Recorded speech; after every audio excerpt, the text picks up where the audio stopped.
Des noms de la tête pendant qu'on entendait Éric Ciotti. C'est affligeant et c'est triste pour Dupont-Aignan, pour Monsieur Ciotti. Enfin, c'est un drame, c'est horrible, c'est un meurtre, d'accord. Mais quand quelqu'un qui est malade, quel qu'il soit blanc, noir, homosexuel ou bisexuel, trisexuel ou je sais pas quoi, c'est un malade. Et qu'on arrête de faire de la politique parce qu'un malade... Je vous donne un exemple qu'il y a eu il y a 3 semaines en Allemagne. En Allemagne, il y a un jeune Érythréen qui s'est fait tirer d'une voiture par un blanc, un Allemand. Bon, qu'est-ce qu'on fait? Et 3 semaines après, un Érythréen a balancé un enfant sous un train.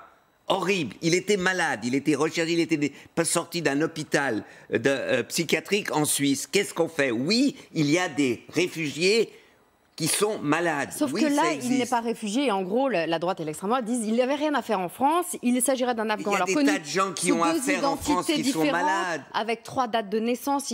Il errait en Europe depuis 2009. Il est passé de la France à l'Italie, en Allemagne. Mais voilà. Et en gros, ce qu'ils disent aujourd'hui, c'est qu'il n'avait rien à faire chez moi, je vous dis, tout ça, c'est vrai. Mais quoi? On le sait que dans nos sociétés ouvertes, les gens qui essayent de passer d'un pays à l'autre, on le sait, ça existe. Donc, donc si on fermait la société, parce que donc vous dites c'est à cause de notre société ouverte... Non mais c'est pas seulement la société, vous fermez toutes les frontières, vous fermez tout. C'est ce qu'il dit, il y a déjà suffisamment de gens malades, donc du coup on va pas prendre des gens malades de l'extérieur. Mais ça on le sait pas, on va pas prendre, d'abord il y a des choses quand même très claires, où on supprime le droit d'asile, il faut le dire, il n'y a plus de droit d'asile.